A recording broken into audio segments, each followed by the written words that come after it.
جادو کرنا جو ہے ہمارے دین میں حرام ہے، اور اس کو کفر بھی کہا گیا ہے۔ اہل کتاب جو تھے وہ اللہ کی کتاب چھوڑ کر جادو کے پیچھے پڑ گئے تھے، وہ جادو اور شیطان پر ایمان رکھتے تھے۔ بہرحال جادو کرنا جو ہے اس کے بارے میں حدیث میں آتا ہے کہ 7 گناہ جو ہیں وہ ہلاک کرنے والے ہیں، اور ان میں سے ایک جادو سیکھنا۔ نبی صلی اللہ علیہ وسلم نے فرمایا تباہ کرنے والی چیزوں سے بچو، اللہ کے ساتھ شرک کرنے اور جادو کرنے کرانے سے۔ رسول اللہ صلی اللہ علیہ وسلم نے یہ بھی فرمایا کہ جادو کرنے اور کروانے والا ہم میں سے نہیں، یعنی اس کا اسلام سے کوئی تعلق نہیں، یعنی مسلمان یہ کام نہیں کر سکتا۔ پھر اسی طرح علم نجوم کو بھی جادو کی ایک قسم قرار دیا گیا۔ رسول اللہ صلی اللہ علیہ وسلم نے فرمایا جس شخص نے علم نجوم میں سے کچھ حاصل کیا اس نے جادو کا ایک حصہ سیکھ لیا، جتنا زیادہ سیکھے گا اتنا ہی زیادہ جادو میں مبتلا ہوگا۔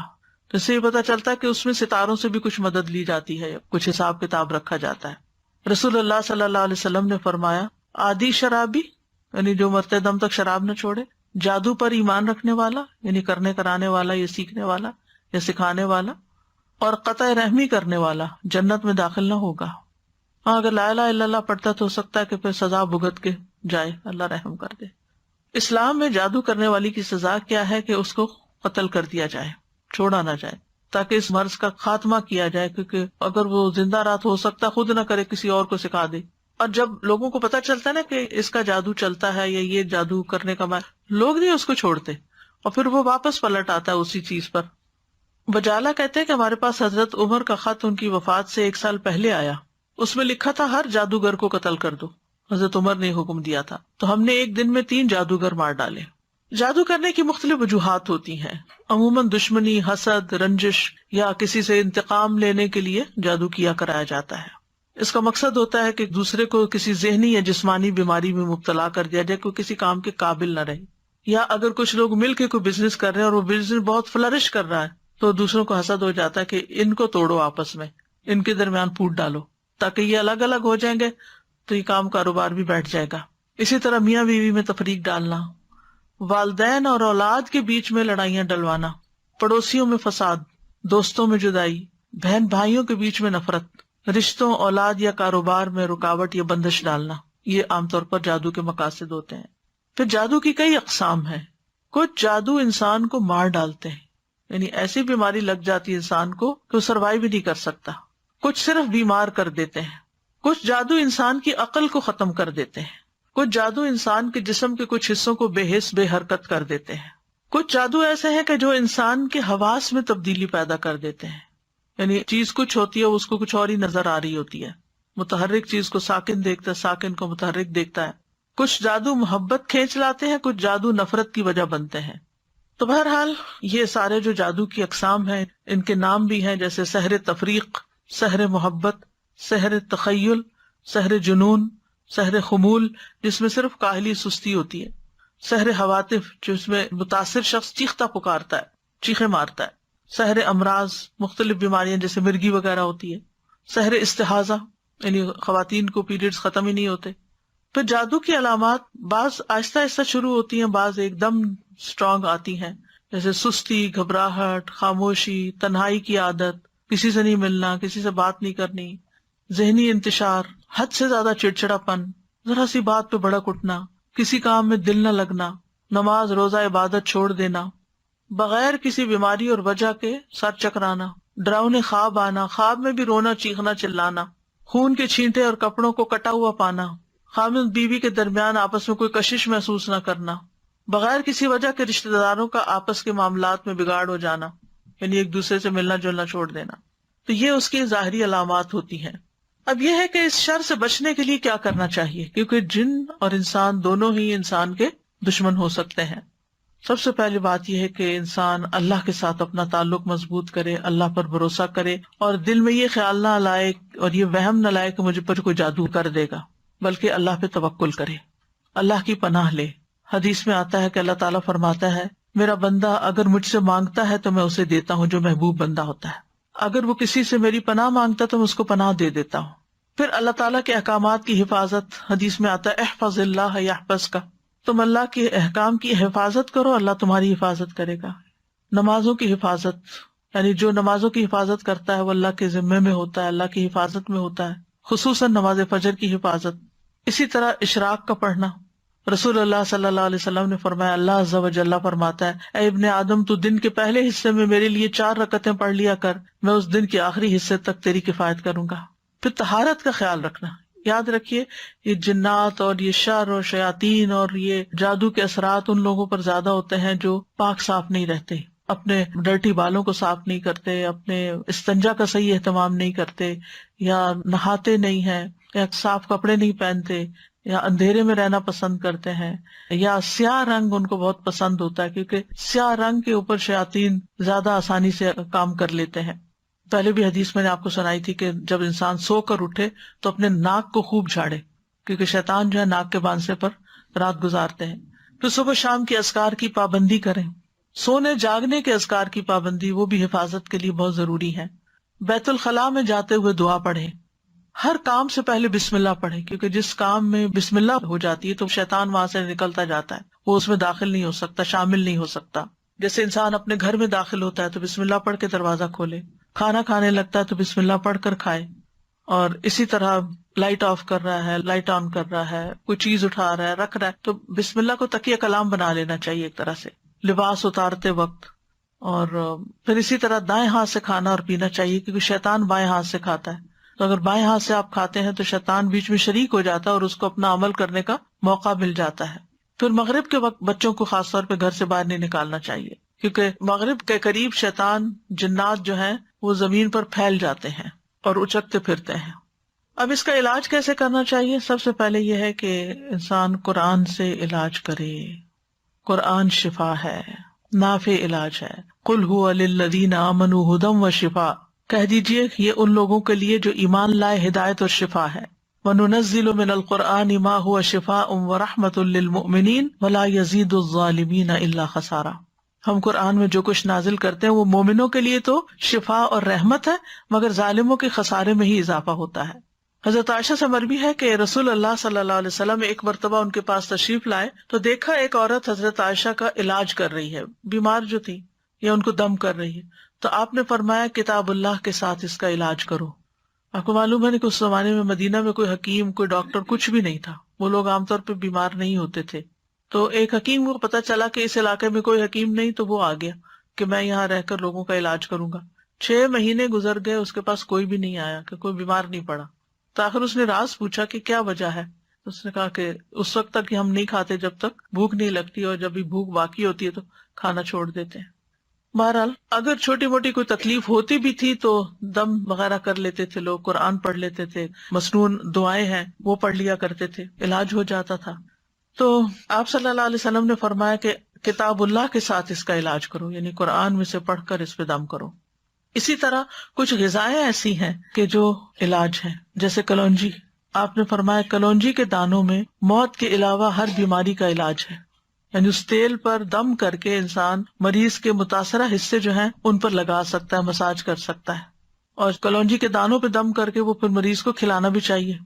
اسی طرح شہد، یعنی صبح شام 1 چمچ شہد جو ہے اگر انسان کھائے نہار منہ، اور پھر اس کے بعد کچھ نہ کھائے کم از کم آدھا گھنٹہ، تو اس سے بھی جسم کے اندر سے زہریلے مادے نکلتے ہیں.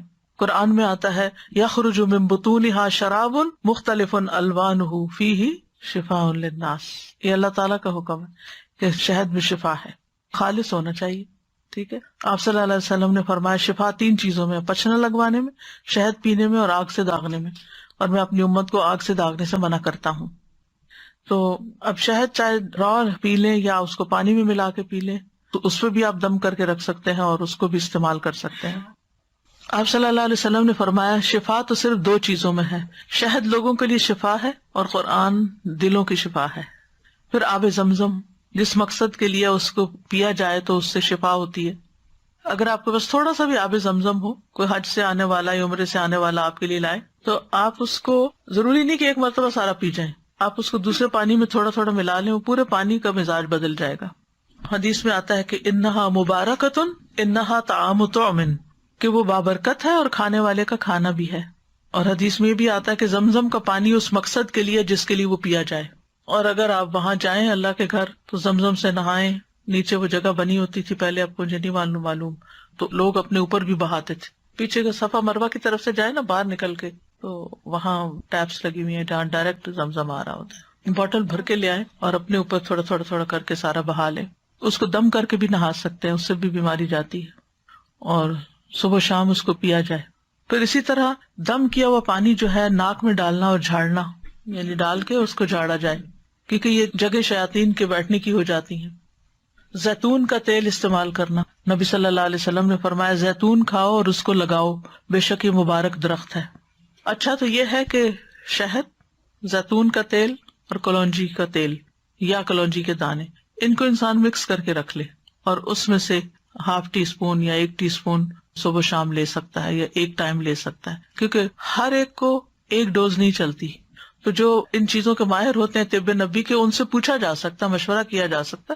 یعنی یہ امیونٹی بڑھانے والی چیزیں، آپ اس میں سے پہلے تھوڑا لیں، آپ کو پچ گیا ہے پھر تھوڑا سا اور انکریز کر دیں، پھر تھوڑا سا اور کر دیں، پھر دیکھیں کہاں تک لمٹ ہے آپ کی. اس سے بھی انسان کے جسم کی بہت سی دردیں اور تکلیفیں جو ہیں وہ دور ہوتی ہیں. زیتون کا تیل صبح کے وقت پینا جو ہے یہ بھی بہت فائدے کا ہے. اور اب تو یہ بات بہت سننے میں آتی ہے نا کہ صبح سب سے پہلی چیز جو ہے، یا آپ کوکونٹ کا آئل لیں یا زیتون کا لیں یا کوئی بھی آئل لیں، کیونکہ وہ لیور کی کلینزنگ کرتا ہے. نبی صلی اللہ علیہ وسلم نے فرمایا زیتون کا تیل کھایا کرو. ڈائریکٹ بھی لے سکتے ہیں، اور اگر آپ کو مشکل ہے لینا تو آپ کسی چیز میں جیسے سیلیڈ وغیرہ میں ملا کے بھی کھا سکتے ہیں. فرمایا زیتون کا تیل کھایا کرو اور اس سے تیل لگایا کرو، وَالدَّهِنُ بِهِ، یعنی مساج وغیرہ کیا کرو، کیونکہ وہ بابرکت درخت ہے. تو جسم پر زیتون اور کلونجی کا تیل الگ الگ وقت پہ ملا جا سکتا ہے، دونوں کو مکس کر کے بھی ملا جا سکتا ہے. پھر اسی طرح تلبینہ کھانا، فرمایا تذهب ببعض الحزن، یہ کچھ غم بھی دور کر دیتا ہے. اجوا کھانا، 7 اجوا کھجوریں صبح کے وقت اگر کوئی کھائے تو اس سے بھی علاج ہوتا ہے. جس نے یہ کھجوریں کھا لی، نبی صلی اللہ علیہ وسلم نے فرمایا اسے زہر اور جادو کوئی نقصان نہیں دے گا. چونکہ اجوا ایک مہنگی کھجور ہے، تو اگر نہ میسر ہو تو کوئی بھی کھجور شفا کی نیت سے کھائی جا سکتی ہے. پھر سنا مکی، اس کو سنوت بھی کہتے ہیں. صبح شام اس کا ایک چھوٹا چمچہ کھانا، جیسے حدیث میں آتا ہے سنا مکی اور سنوت کو لازم پکڑو، کیونکہ اس میں ہر بیماری کا علاج ہے سوائے سام کے. پوچھا گیا سام کیا، تو آپ نے فرمایا موت. اچھا، سنا مکی جو ہے یہ پیٹ صاف کرتی ہے، تو پھر ظاہر اگر زہریلے مادے آنتوں میں ہے، یہ کچھ ایسی چیزیں ہیں تو اس سے انسان کو نجات ہوتی ہے. پھر ہجامہ، آپ نے فرمایا اگر تمہاری دواؤں میں کسی میں بھلائی ہے تو پچنا لگوانے میں یا شہد پینے اور آگ سے داغنے میں، اگر وہ مرض کے مطابق ہو، اور میں آگ سے داغنے کو پسند نہیں کرتا. یاد رکھیے غیر شرعی طریقہ علاج سے ممانعت اختیار کرنی چاہیے، کہ انسان ایسے جادوگروں کے پاس جائے جو اس کو ایسی چیزیں کرنے کو کہے جو درست نہیں ہے. یعنی شعبدہ بازو سے علاج نہیں کروانا چاہیے، اور حرام میں شفا نہیں ہے. اگر کوئی کہے کہ شراب لے آؤ، میں اس کے اوپر کچھ منتر پڑھ دیتا ہوں اور اس سے تم مت پیو تو ٹھیک ہو جاؤ گے، تو ایسی چیزیں نہیں کرنی چاہیے. پھر جادو کا علاج جادو سے نہیں کرنا چاہیے. یعنی کچھ لوگ جادوگروں کے پاس چلے جاتے ہیں اور وہ ان کے جادو کا توڑ کرتے ہیں جادو کے ذریعے. اور پھر غیر شرعی جھاڑ پھنکار جو ہے، جس کو نشرہ کہا جاتا ہے، فرمایا یہ شیطانی عمل ہے، کیونکہ اس میں جنات کی مدد طلب کی جاتی ہے، روحوں کو پکارا جاتا ہے. اسی کے بارے میں آپ نے فرمایا تھا کہ میری امت کے 70,000 لوگ بلا حساب جنت میں داخل ہوں گے. یہ وہ لوگ ہیں جو نہ جھاڑ پھونک کرواتے ہیں، نہ پھال لیتے ہیں، بلکہ اپنے رب پر بھروسہ کرتے ہیں. تو یہ غیر شرعی جو نشرہ جو ہے یا غیر شرعی دم کے بارے میں ہے. جو شرعی دم ہے سورۃ فاتحہ پڑھ کر یا ویسے قرآن پڑھ کر کسی کے اوپر جھاڑنا پھونکنا، اس سے منع نہیں ہے. اور مثلا شیطان کو بگانے کا طریقہ آپ نے کیا بتایا، اعوذ باللہ السمیع العلیم من الشیطان الرجیم من ہمزہ ونفخہ ونفثہ پڑھ کر ستکارا جائے، پھونک ماری جائے جس میں تھوڑی لعاب بھی ہو، تو یہ بھی تو جھاڑ ہو گئے. خود نبی صلی اللہ علیہ وسلم جب بیمار تھے تو اپنے ہاتھوں پر معوذتین پڑھ کر پھونک مار کر سارے جسم کے اوپر اپنے ہاتھ پھیرتے تھے. جب کسی مریض کے پاس جاتے تو اس کے اوپر ہاتھ پھیر کر اس کے اوپر اللہ کا ذکر پڑھتے. یہی رقیہ ہوتا ہے، یہی دم ہوتا ہے. لیکن کاہنوں اور نجومیوں کے پاس نہیں جانا چاہیے اور تعویذ وغیرہ سے بچنا چاہیے. عبداللہ رضی اللہ عنہ کہتے ہیں میں نے رسول اللہ صلی اللہ علیہ وسلم کو یہ فرماتے ہوئے سنا کہ جھاڑ پھونک، تعویذ اور گنڈے سب شرک ہیں.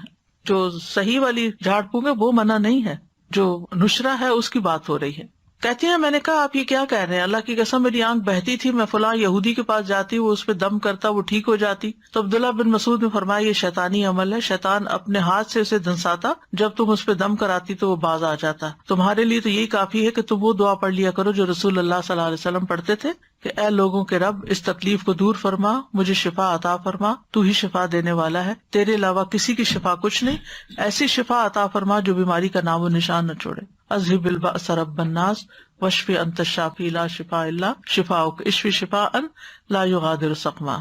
پھر اسی طرح جادو سے حفاظت کے لیے اور جادو کے علاج کے لیے سورۃ الفاتحہ جو ہے یہ بہت فائدے کی ہے۔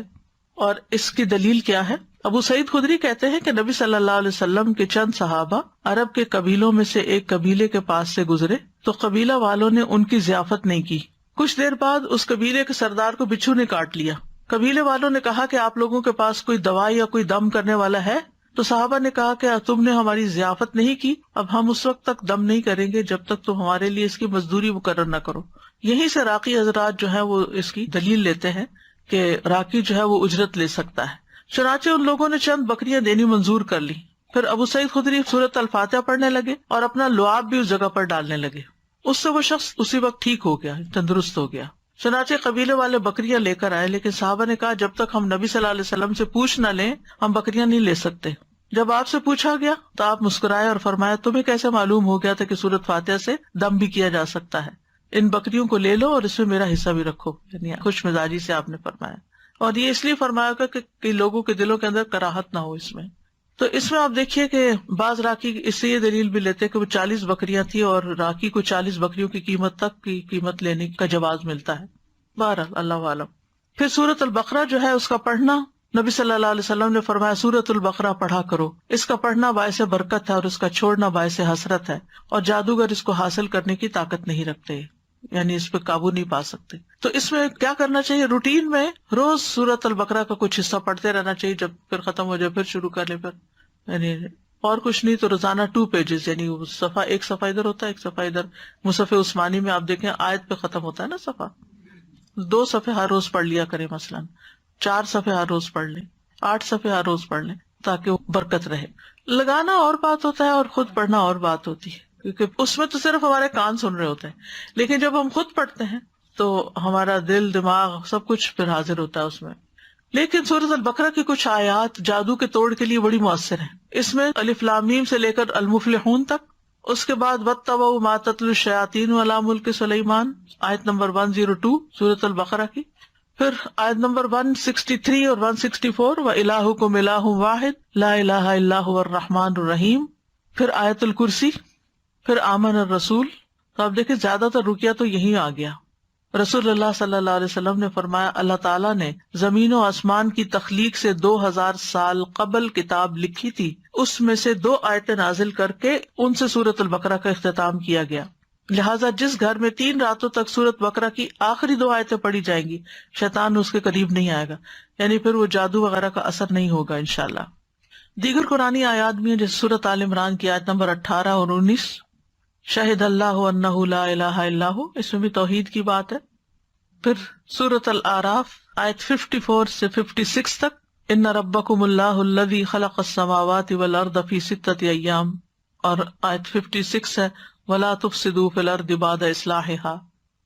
پھر سورۃ الاعراف کی آیت نمبر 117 سے لے کر 122 تک، وأوحینا الی موسیٰ ان الق عصاک فاذا ہی تلقف ما یأفکون، جو آج لیکچر کے شروع میں آیات آپ نے سنی، 117 سے 122 تک۔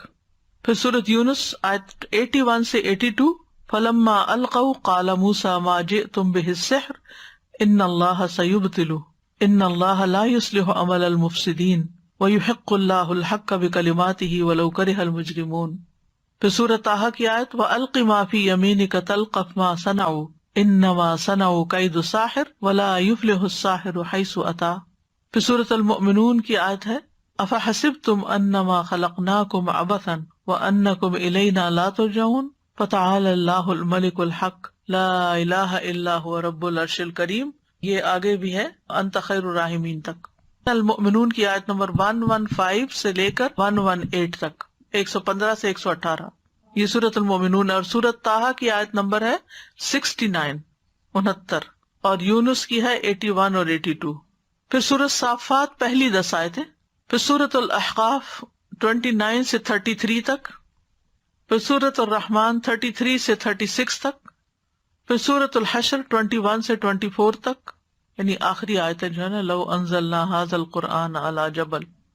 پھر اس کے بعد سورۃ التغابن آیت 14 سے 16 تک، پھر ہے سورۃ الجن آیت نمبر 1 سے 9 تک، پھر معوذات قل هو اللہ احد، قل اعوذ برب الفلق، قل اعوذ برب الناس، پھر کچھ مسنون دعائیں بھی ہیں۔ شہد کے بارے میں پوچھنا چاہ رہی تھی کہ اب آج کل تو جیسے مطلب شہد کی مکھیوں کو بھی وہ اس طرح سے نہیں ہوتا کہ شہد مکھی جا کے پھول سے جا کر لے، وہ رکھ دیتے ہیں کنسنٹریٹڈ سیرپ جس سے پھر وہ شہد بناتی ہیں، تو کیا وہ بھی اس میں آئے گا؟ اگر بالکل نہ ملے اصلی شہد تو پھر وہ بھی لے سکتے ہیں، کیونکہ بہرحال شہد کی مکھی اسے پروسیس کرتی ہے اس شوگر کو، تو اس کی کیفیت بدل جاتی ہے۔ آپ نے کہا تھا کہ یہ جب جادو کرتے ہیں نا تو یہ روحوں کو بھی بلاتے ہیں، رائٹ؟ جن وغیرہ جو ہوتے ہیں، ناٹ انسانوں کے مری ہوئی روح ہیں، وہ نہیں۔ استاذہ ایک سوال پوچھنا تھا کہ اگر کسی کے اوپر جیسے جادو کا اثر ہو لیکن اس کو نہیں اندازہ کہ اس کے اوپر اثر ہے، اس کو اس کے اثرات محسوس ہو رہے ہیں، کوئی بیماری میں مبتلا ہو گیا، کسی پریشانی میں، اب وہ اس پریشانی کو دور کرنے کے لیے ذکر اذکار، نماز، روزہ جو بھی اپنے طور سے کر رہا ہے، تو کیا ضروری ہے کہ وہ علاج کا سوچ کے ہی جادو کا علاج کیا جائے، یا وہ اپنے جو نارمل اپنے یعنی ذکر اذکار میں بھی اضافہ کر دیتا ہے تو اس سے بھی اس کا علاج توڑ ہو سکتا ہے؟ اس سے بھی توڑ ہو سکتا ہے، ضروری نہیں کہ وہ یہ سوچ کے کرے کہ مجھ پہ جادو ہوا ہوا تو میں جادو کا توڑ کر رہا ہوں۔ اگر ویسے بھی، کیونکہ کبھی کبھی ذہن نہیں جاتا آپ کا کہ کوئی جادو کا اثر ہوگا، بٹ آپ کو اثرات محسوس ہو رہے ہوتے ہیں اس کے۔ لیکن جب آپ وہ قرآن وغیرہ پڑھتے ہیں، جو بھی ایک میں ابھی انشاءاللہ اینڈ پہ بتانا چاہ رہی تھی، ابھی بتا دیتی ہوں، اس سے جو کہ آپ نے پوچھ ہی لیا، کہ رقیہ بھی کئی قسم کا ہے۔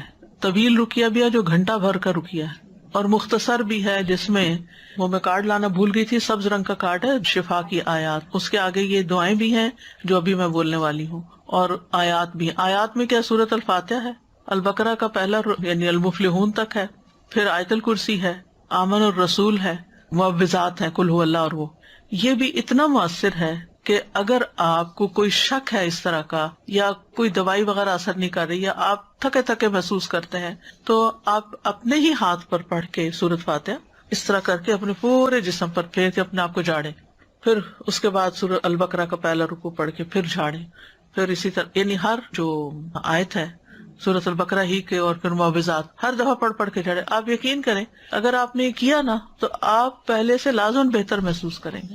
ایک دفعہ آپ کا اپنا ہاتھ ہی پھر گیا نا تو اسے ایک تو جسم کی سرکولیشن بھی ہو جاتی، دوسرا جب آپ اس کو جھاڑتے ہیں اس طرح کر کے تو آپ کو یوں لگتا ہے جس سے آپ سے کوئی چیز، کوئی نیگیٹو انرجی گئی ہے، اور آپ کو بہت اچھا فیل ہوتا ہے۔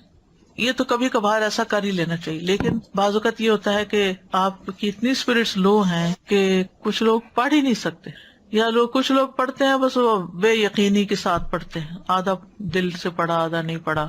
تو آپ دیکھیں جب ہم بیمار بھی ہوتے ہیں نا تو سب سے پہلے کیا کرتے ہیں، ہم ٹوٹکے کرتے ہیں، گھر میں کرتے ہیں نا، چائے پی، لونگ والی چائے پی لو، ادرک والی چائے پی لو، ٹیبلٹ کھا لو، پین کلر لے لو، سوپ لے لو، یخنی پی لو، وغیرہ وغیرہ، یہ کام کرتے ہیں۔ اور جب نہیں کام چلتا پھر کیا کرتے ہیں، پھر ڈاکٹر کے پاس جاتے ہیں۔ تو بعض اوقات ڈاکٹر وہی چیز آپ کو بتا رہا ہوتا ہے جو آپ خود بھی کر رہے تھے۔ کس چیز کا فرق پڑتا ہے، پہلے آپ یقین سے نہیں کر رہے تھے، پہلے آپ بس تکے بازی کر رہے تھے نا کہ شاید اس سے ہو جائے، شاید، لیکن اب کیا ہے، ڈاکٹر نے بتایا اب تو یہ فائدہ دے گا ہی مجھے، یعنی ایک اور طرح کی فیلنگ آتی ہے۔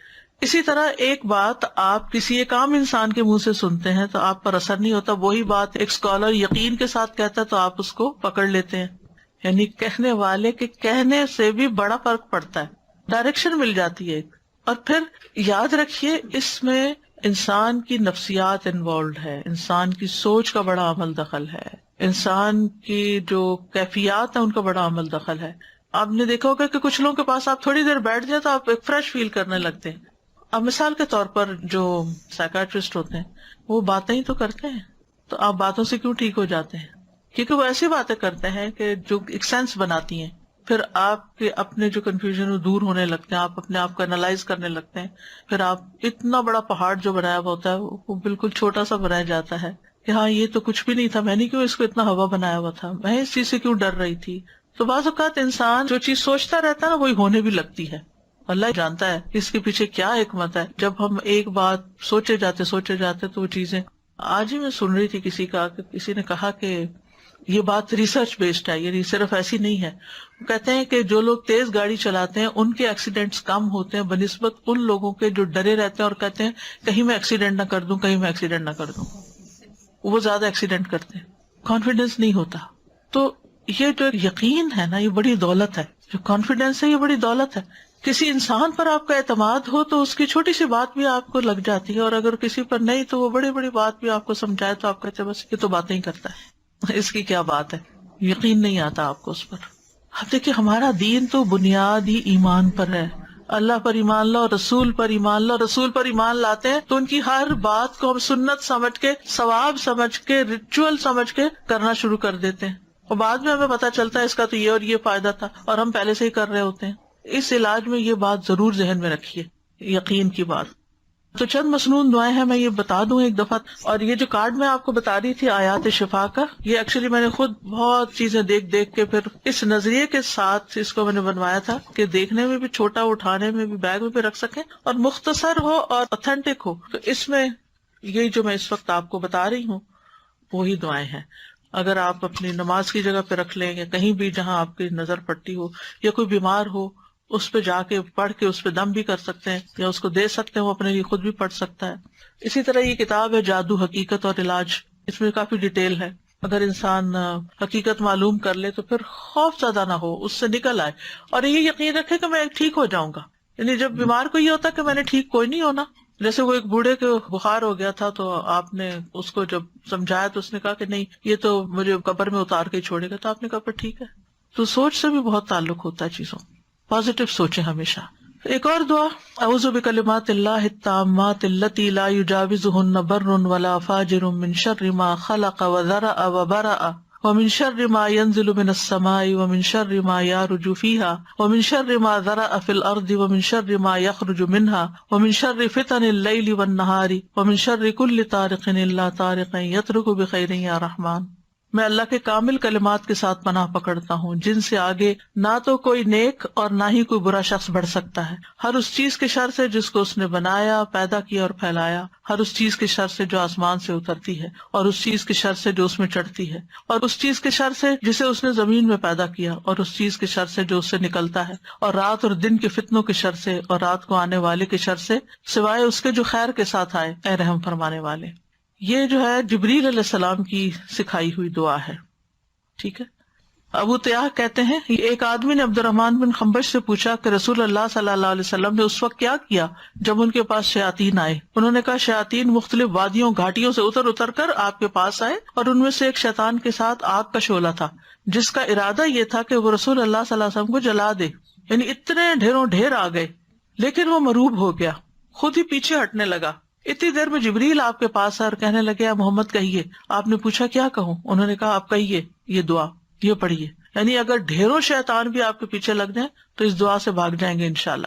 اور اس میں پناہ لی گئی ہے اللہ کے سارے کلمات سے، سب کتابوں یعنی قرآن اور اس کے علاوہ بھی جو کچھ ہے، اور پھر ہر چیز کے شر سے، جو اوپر سے آئے، جو نیچے سے جائے، رات کا شر، دن کا، ہر قسم کا شر، اور ہر طرح کے فتنے اور ہر طرح کے حادثے جو رات کو آئیں یا دن کو آئیں۔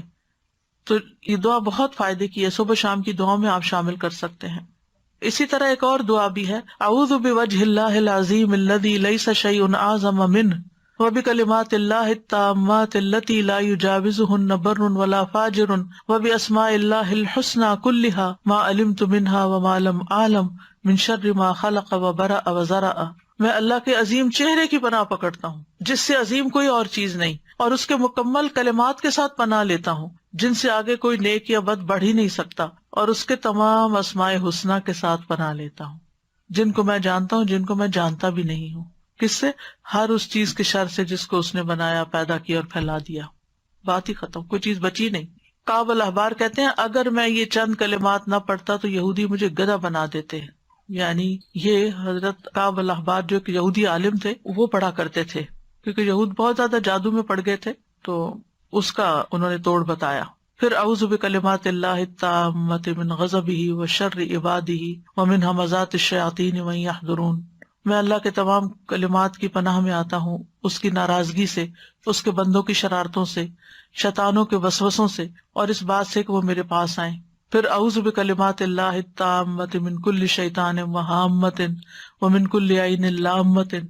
میں پناہ پکڑتا ہوں اللہ کے پورے کلمات کے ذریعے، اور ہر ایک شیطان سے، اور ہر زہریلے جانور سے جیسے سانپ، بچھو وغیرہ، اور ہر نقصان پہنچانے والی بری نظر سے۔ پھر 3 دفعہ شام کے وقت اعوذ بکلمات اللہ التامات من شر ما خلق اور بسم اللہ الذی لا یضر مع اسمہ شیء فی الارض ولا فی السماء وہو السمیع العلیم. پھر اسی طرح اگر آپ دوسرے کو دم کر رہے ہیں تو اللہم رب الناس مذہب البأس اشفی انت الشافی لا شفاء الا شفاء الا انت شفاء لا یغادر سقما، یہ صحیح بخاری کی روایت ہے. پھر اذہب البأس رب الناس انت الطبیب وانت الشافی، اے اللہ جو لوگوں کا رب ہے تکلیف دور کر دے، تو ہی طبیب، تو ہی شفا دینے والا ہے. امسح البأس رب الناس بیدک الشفاء لا کاشف لہ الا انت، اے لوگوں کے رب اس تکلیف کو دور کر دے، شفا تیرے ہاتھ میں ہے، تیرے علاوہ کہیں اور سے شفا نہیں مل سکتی. پورا یقین و توکل اور بھروسہ اللہ پہ. بسم اللہ ارقیک من کل شیء یؤذیک من شر کل نفس او عین حاسد اللہ یشفیک بسم اللہ ارقیک، میں اللہ کا نام لے کر آپ پر دم کرتا ہوں ہر اس چیز سے جو آپ کو تکلیف پہنچائے، ہر نفس کے شر سے اور نظر بد سے، اللہ آپ کو شفا عطا فرمائے. میں اللہ کا نام لے کر آپ پہ دم کرتا ہوں. بسم اللہ یبریک ومن کل داء یشفیک ومن شر حاسد اذا حسد وشر کل ذی عین، اللہ کے نام کے ساتھ وہ آپ کو صحت دے اور ہر بیماری سے شفا دے، اور حاسد کے شر سے جب وہ حسد کرے، اور ہر بری نظر والے کے شر سے محفوظ رکھے. اور اسأل اللہ العظیم رب العرش العظیم ان یشفیک 7 دفعہ پھر پڑھے. میں اللہ عظمت والے سے دعا کرتا ہوں جو عرش عظیم کا رب ہے کہ وہ تمہیں شفا دے دے. تو یہ ہے علاج، آپ خود بھی کریں، اگر نہیں کام چلتا تو پھر کسی ماہر راقی سے بھی کروا سکتے ہیں علاج، لیکن توڑ اللہ کے کلام میں ہی ہے جو کہ جائز بھی ہے اور فائدہ مند بھی ہے، کیونکہ غلط طریقوں سے جادو کا توڑ جادو سے کرانا جو ہے یہ منع ہے. اور بعض اوقات وہ جنات کو اس طرح مدد کے لیے پکارتے ہیں کہ جس میں شرک کا پہلو بھی آ جاتا ہے. اچھا ایک بات یہ کہ جب آپ علاج کرا رہے ہو نا تو کسی سے ذکر بھی نہ کریں، کیونکہ شیاطین پھر اور ہوشیار ہو جاتے ہیں اور مزید اٹیک شروع کر دیتے ہیں بعض اوقات. سادہ جی میں ایک کوشچن بس پوچھ رہی تھی کہ نظر بد اور جادو سیم تھنگ ہے یا ڈفرینٹ ہے؟ نظر بد جادو الگ ہے، نظر بد الگ ہے، علاج ایک ہی ہے تقریباً. السلام علیکم استاذ. جی وعلیکم السلام. میں تھوڑا سا لمبی بات کروں گی، ہو سکتا ہو جائے، لیکن یہ کہ یقین کے لیے سب کو میں آج ہی کا تازہ اپنا واقعہ سنانا چاہتی ہوں. جی سنائیے. میں انگلینڈ سے آئی ہوئی ہوں یہاں پر تو وزٹ کے لیے، تو آج میں آپ سے ملنے کے لیے آ رہی تھی. تو 2-3 دن سے میں یہ پروگرام بنا رہی تھی بہن کے ساتھ کہ مجھے لے چلو، تو میں ساتھ ہی اپنے اندر فیصلہ کر رہی تھی، کسی سے کوئی بات نہیں کی، کیونکہ 15 میں اسلام آباد گئی تھی آپ کے ادارے میں کورس کرنے کے لیے. تو میں وہاں 2-3 ماہ رہی ہوں، تو تقریباً 3 سپارے ہمارے ہو گئے تھے. لیکن یہ ہے کہ اچانک یہ ایک دن نا میرے ساتھ واقعہ پیش آیا کہ میں وہاں ٹوائلٹ میں گئی ہوں، تو وہاں پر نا مجھے جیسے ہی اپنے ہی یونیفارم میں ایک لڑکی نظر آئی ہے سامنے، تو اس نے مجھ سے سٹاپ کرا کے تو پوچھا ہے، تو کہتی ہے کہ آنٹی آپ سارے ایگزام دے رہی ہیں؟ تو میں نے اس کی طرف دیکھا تو اس کی آنکھوں میں نا کچھ یعنی کہ عجیب چیز نظر آئی ہے. تو میں چونکہ کلاس چھوڑ کے آئی تھی، میں جلدی میں تھی، میں نے رکی نہیں اور اس چیز پہ میں نے بادر ہی نہیں کی، تو میں واپس چلی گئی اس کو یہ کہہ کے کہ جی میں دے رہی ہوں ایگزام. لیکن نیکسٹ ڈے سے ہی میرا پیٹ ایسے خراب ہوا کہ میری وہ دوبارہ علاج ہو ہی نہیں سکا. 3 ویک میں میرا 11 کلو سے زیادہ ویٹ کم ہو گیا. جہاں بھی میں گئی جو چیز بھی اندر کچھ جا ہی نہیں رہا تھا، یہاں تک کہ ڈاکٹر نے پھر مجھے یہی کہہ دیا کہ آپ واپس چلی جائیں، یہاں کا پانی آپ کو سوٹ نہیں کیا. میں اور میری بیٹی دونوں ہم تھے وہاں پر. تو بہت دکھ تھا میری بیٹی کو بھی چھوڑ کے آنے کا، مجھے بھی، کہ بہت کوششوں کے بعد میں گئی تھی وہاں یہ کرنے. بہرحال میں واپس آ گئی مختصر. یہاں آ کے ہی بیٹی نے تو اللہ کا شکر ہے کہ کر لیا، آن لائن کر لیا، تو اس کا کمپلیٹ ہو گیا، میں نہیں کر سکی. پھر اس کے بعد چھوٹی موٹی یہ بقرہ وغیرہ اور عمران سورت کی میں نے کورس کیے، لیکن وہ میرا نہیں ہو سکا. میں نے اس چیز پہ کوئی توجہ نہیں دی تھی، لیکن کچھ عرصہ سے میں یہ فیل کر رہی ہوں کہ تب سے مجھے ایسے لگتا تھا کہ میرے برین پہ جیسے ایک ڈھکن بند کر دیا جاتا ہے، میں وہ میمورائز نہیں کر پا رہی قرآن جیسے میں پہلے کرتی تھی. تو میں نے نہیں کیا، لیکن یہ اب کچھ وہم سا کہہ لے، میں نے اس کو وہم ہی سمجھا، اور میں نے یعنی کہ نا یہ سوچنا شروع کیا کہ وہ کیا تھا. وہ مجھے ہر دفعہ پنچ کرتا تھا کہ وہ لڑکی، اس کی آنکھیں، وہ کیا تھا اور وہ کون تھا. تو اب میں کچھ وہم میں آئی تو میں نے سوچا کہ میں آپ سے ذکر کروں گی اس چیز کا کہ شاید مجھے کچھ ایسا اثر ہے کہ اس کے علاج کا. لیکن نظر بھی ہو سکتی ہے کیونکہ آپ کی ایج زیادہ تھی عام بچیوں سے، تو انہوں کو اچھا آپ پڑھ رہی ہیں، آپ کس پارے ہو رہے ہیں، اسی وجہ سے میں کیونکہ شور نہیں تھی تو لیکن یہ میں نے سوچا آپ سے ذکر کر کے آپ سے پوچھوں گی. لیکن آج صبح جب میں نماز کے بعد بیٹھی تو مجھے یہی آپ جو حدیث سنا رہی ہیں یاد آئی کہ وہ 70,000 جو کہ نہ جھاڑ پونچھ کرتے نہ کچھ. تو میں نے فیصلہ کیا کہ نہیں میں نہیں ذکر کروں گی، میں اللہ ہی سے وہ دعائیں کروں گی. جی سب سے پہلا کام یہی کرنا چاہیے کہ اللہ کی طرف رجوع کرنا چاہیے اور پھر اللہ تعالیٰ ہی گائیڈ کر دیتا ہے لیکن انسان. میں اب اللہ کا اتنا شکر کر رہی ہوں کہ وہ کیسے دلوں کو جانتا ہے کہ مجھے آج نہیں پتا تھا کون سی کلاس ہے، مجھے نہیں پتا تھا یہاں کیا درس ہوگا کیا نہیں ہوگا، مجھے نہیں پتا تھا کہ میرا علاج ہی اللہ تعالیٰ آج مجھے دکھا دیں گے. میں اس کی شکر گزار ہوں. ہمارا کل کا ٹاپک جو ہے وہ نظر بد سے متعلق ہے، نظر بد کا علاج جو ہے. ٹھیک ہے، آج کے لیے اتنا ہی کافی ہے. وآخر دعوانا ان الحمد للہ رب العالمین. سبحانک اللہم وبحمدک، اشہد ان لا الہ الا انت، استغفرک واتوب الیک. السلام علیکم ورحمۃ اللہ وبرکاتہ.